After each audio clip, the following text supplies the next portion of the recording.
পুরুষদের বলছি, স্ত্রীকে খুশি রাখার 7টা কৌশল আমি বলে দিচ্ছি।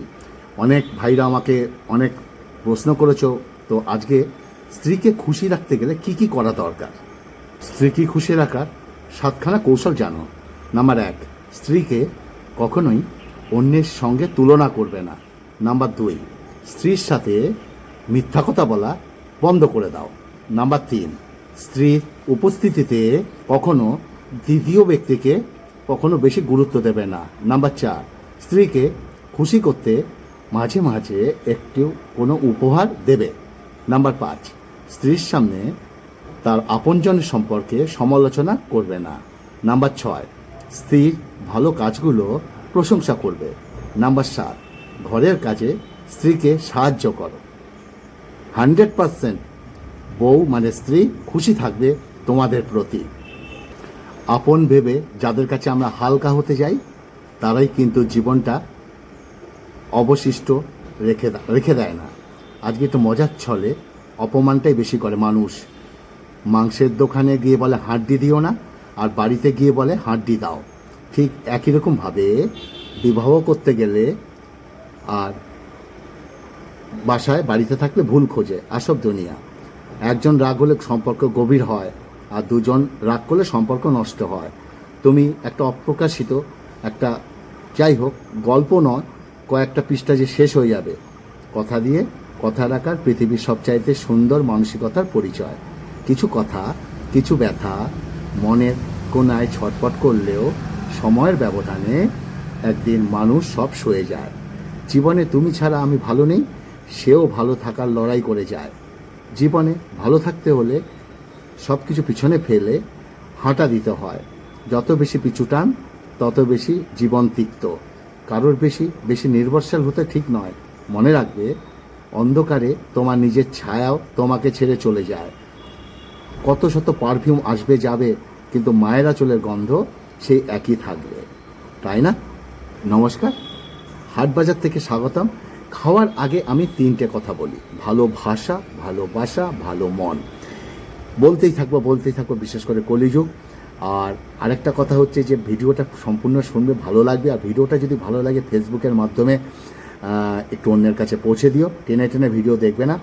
আর এটা হচ্ছে আমার আবদার, ফেসবুকের মাধ্যমে অন্যের কাছে পৌঁছে দিয়ে, এটা আবদার বলো বা অনুরোধ বলো। আজকের মেনু হচ্ছে নর্থ বেঙ্গল থেকে বিরাট বড় কচু এনেছি। আর নর্থ বেঙ্গল মানে জলপাইগুড়ির কচু দুর্দান্ত। আজকে একটু কচুর শাক হয়েছে, আর হয়েছে কালকের লাউ দিয়ে মাথা দিয়ে একটা ঘন্ট, আর হচ্ছে আজকে লোটে মাছ মায়ের হাতে, আর হচ্ছে হালকা পাতলা সিম্পল ডাল। চলো, আমি লাউ দিয়ে খেতে খেতে আজকে কথাগুলো বলি। আজকে আলোচনাটা আশা করি ভালো লাগবে। প্রত্যেক দিনই কিছু না কিছু আলোচনা করি, আর আলোচনা করি না আমি, নানা রকম টপিকস নিয়ে আলোচনা করি। আশা করি তোমাদের অনেকের ভালো লাগে। আহা হা, হেভি হয়েছে। কিন্তু মায়ের আঁচলের গন্ধ সে একই থাকে সবসময়, তাই না? যে যাবার তাকে যেতে দাও, যে ফেরার সে তো ফিরবেই, আটকে রাখবে না কাউকে। চালাক স্বভাবের মানুষগুলো সবচেয়ে সরল এবং বিশ্বস্ত মানুষকে বেছে নেয়, যাতে ঠকিয়ে গেলে তারা কোনো প্রতিশোধ নিতে না পারে। জীবনে যখন কোনো সমস্যা থাকবে না, যখন জীবনটাই থাকবে না, জীবন থাকলে ভেঙে পড়বে না, সমস্যা সমাধান করার চেষ্টা করো। কিন্তু দুঃখ কষ্ট পাশাপাশি শিক্ষা দেয়, আপন পথ চেনায়, একা পথ চলতে শেখায় এবং সাহস যোগায়। জীবনে খারাপ সময় আসার প্রয়োজন আছে, কারণ খারাপ মুহূর্ত না এলে মুখোশগুলো চেনা যায় না। শুনে ভুলেও 3টে কথা বলতে নেই। নাম্বার 1, তোমার পরিবারের দুর্বলতার কথা। নাম্বার 2, প্রাক্তনের কথা। নাম্বার 3, তোমাকে নিয়ে আমি কোনোদিন সুখী হব না, এই জাতীয় কথা। পরে ছেলে যখন নিজের মেয়ের কথা শোনে, তখন গর্বে মায়ের বুক ভরে যায়। আর যখন নিজের ছেলে যখন বউয়ের কথা শোনে, তখন তার আর সহ্য হয় না। তখন ছেলেও অমানুষ, তার বউমা ভালো না। এটাই আমাদের বাস্তব সমাজ। একজন স্ত্রী তার স্বামীকে তখনই পাগলের মতো ভালোবাসতে শুরু করে। নাম্বার 1, যখন স্বামী তাকে ব্যস্ততার অজুহাত দেখায় না, বরং হাজার ব্যস্ততার মধ্যে স্ত্রীকে সময় দেয়। নাম্বার 2, স্ত্রীর সম্মানের কথা ভেবে সকলের সামনে তাকে অপমানজনক কথা শোনায় না। নাম্বার 3, এবং স্ত্রীর ছোট ছোট আবদারগুলো সাধ্যমতো পূরণ করার চেষ্টা করে স্বামী, তাই না? আবার বলি, একজন স্ত্রী তার স্বামীকে যখনই পাগলের মতো ভালোবাসা শুরু করে, যখন স্বামী তাকে ব্যস্ততার অজুহাত দেখায় না, শুনবে, বরং হাজার ব্যস্ততার ভিড়ে স্ত্রীকে সময় দেয়। নাম্বার 2, স্ত্রীর সম্মানের কথা ভেবে সকলের সামনে তাকে অপমানজনক কথা শোনায় না। নাম্বার 3, এবং স্ত্রীর ছোট ছোট আবদারগুলো সাধ্যমতো পূরণ করার চেষ্টা করে।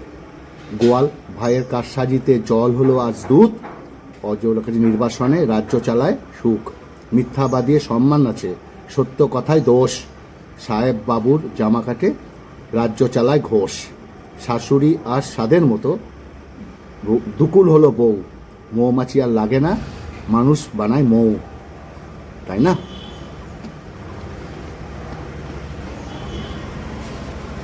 ভেবে কাটছি গো, কেমন লাগছে কথাগুলো? এবার খাবো কথা, ঠিক আছে? এবার খাবো কচু। সব মেয়েদের বলতে শুনি, তোমরা ছেলেদের জীবন কত ভালো, ইচ্ছে মতো ঘুরতে পারো, আড্ডা দিতে পারো, স্বাধীনভাবে যা ইচ্ছে তাই করতে পারো, কোনো বাধা নিষেধ নেই। আর আমরা মেয়েদের বেলা যত নিয়ম কানুন।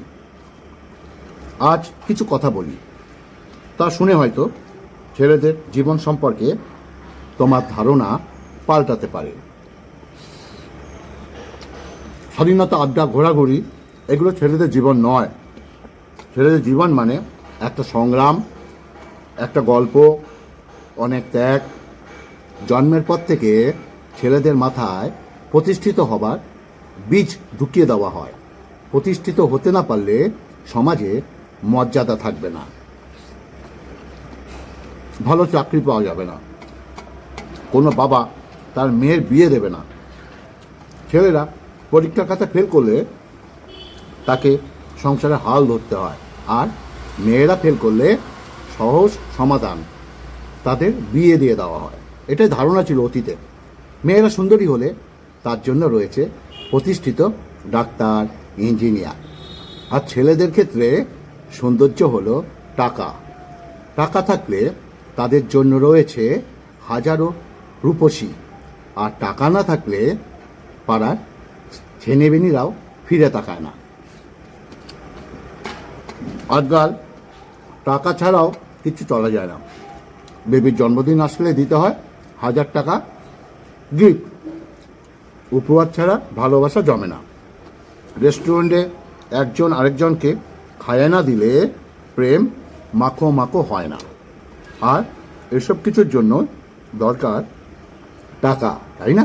আর টাকার জন্য দরকার জীবনে প্রতিষ্ঠিত হওয়া। আর প্রতিষ্ঠিত হওয়ার জন্য ছেলেদের করতে হয় অনেক সংগ্রাম। এবার খাবো লোটে মাছ, সেদ্ধ ডাল। ডালে জল খেতে আমার হেভি লাগে। মাইকা নিচ্ছি, মাইকা ডাল দিয়ে, মাইকা লইট্টা মাছ দিয়ে খাবো। লইট্টা মাছ কার কার প্রিয়? ভিডিওগুলো ভালো লাগলে প্লিজ একটু অন্যের কাছে পৌঁছে দিও ফেসবুকের মাধ্যমে। আহা হা হা, লোটে মাছ আর ডাল, এক ঘর, বিশ্বাস করো, এক ঘর। ভালোবাসা উপহার ছাড়া জমে না, তাই না? রেস্টুরেন্টে একজন আরেকজনকে খায় না দিলে প্রেম মাখো মাখো হয় না, যেটা বলছিলাম। এসব কিছু দরকার জন্য টাকা, টাকার জন্য দরকার জীবনে প্রতিষ্ঠিত হওয়া। আর প্রতিষ্ঠিত হওয়ার জন্য ছেলেদের করতে হয় অনেক সংগ্রাম। আমাদের চারপাশের সমাজ মনে করে ছেলেরা হচ্ছে টাকার মেশিন, চাবি ঘুরিয়ে দিলেই বের হবে রাশি রাশি টাকা। একটা ছেলেকে জন্মের পর থেকে ত্যাগ করতে হয়, আর ত্যাগ করতে হয় তার সব কিছুর অনুভূতি, সুপ্ত আনন্দ এবং স্বপ্নগুলোকে। সারা জীবন পড়াশোনা করে চাকরি করে মাথার ঘাম পায়ে ফেলে উপার্জন করে ছেলেরা। সবশেষে ছেলের বউ খারাপ আচরণ করলেই নিজের ঘর ত্যাগ করতে হয় ছেলেদের। শেষ জীবন আশ্রয় হয় বৃদ্ধাশ্রমে, আর একমাত্র সঙ্গী বলতে থাকে চোখের জল। এইভাবে সারা জীবন ছেলেরা শুধু ত্যাগ করে যায় আপন মানুষদের জন্য, বিনিময় কিচ্ছু চায় না। তার জ্বলন্ত প্রমাণ আমার বাবা। ছোটবেলা থেকেই ছেলেদের কাঁদতে নিষেধ করা হয়, ছোটবেলা থেকে, কারণ ছেলেদের চোখের জলের মূল্য অনেক। জন্মের পর থেকে কখনো ছোট ভাই বোন, কখনো পরিবার, কখনো গার্লফ্রেন্ড, কখনো জীবন সঙ্গীর জন্য মনের সব যে কটা সবটুকু দেওয়ার চেষ্টা করে ছেলেরা। কেউ তাও মনের ভালোবাসা দেখে না, তার দেখে তার যোগ্যতা, সেটা হলো ব্যাংক ভর্তি টাকা। সকল ছেলেদের উদ্দেশ্যে একটাই কথা আমার, শুধু শুধু প্রেম নামক মরীচিকার পিছনে না ছুটে, সময় না নষ্ট করে নিজের ক্যারিয়ারটা তৈরি করো। কারণ ছেলেদের প্রেম করার জন্য স্মার্ট হ্যান্ডসাম হতে হয়, কিন্তু বিয়ে করার জন্য টাকাওয়ালা হতে হয়। তাই ছেলেদের বলছি, অনেক সময় নষ্ট করেছো, আর নয়, নিজের জন্য ভাবো, পরিবারের জন্য ভাবো, চিন্তা করো, ভবিষ্যতে জীবনসঙ্গীর জন্য ভাবো। খেলায় সময় নষ্ট করো না, যাতে পরে পস্তাতে হয়। পরিবার, সমাজ, আপনজনের কাছে তোমার মূল্য টাকা। টাকা না থাকলে কেউ তোমায় চিনবে না, তাই না? হ্যাঁ, টাকা টাকা, কি ঘামা ঘামছি, কি ঘামা ঘামছি। ঠিক আছে, লোটে মাছটা যা খাইলুম, হেভি খাইছি। আহা হা, কি ঠিক বলছি তো? তোমরা অনেকে বলো ছেলেদের জন্য কিছু বলি না। এই যে বললাম, এবার থেকে সপ্তাহে 2টো করে ছেলেদের জন্য বলবো, ঠিক আছে? চলো, লোটে মাছের কাঁটা চিবাতে কে কে ভালোবাসো? এই যে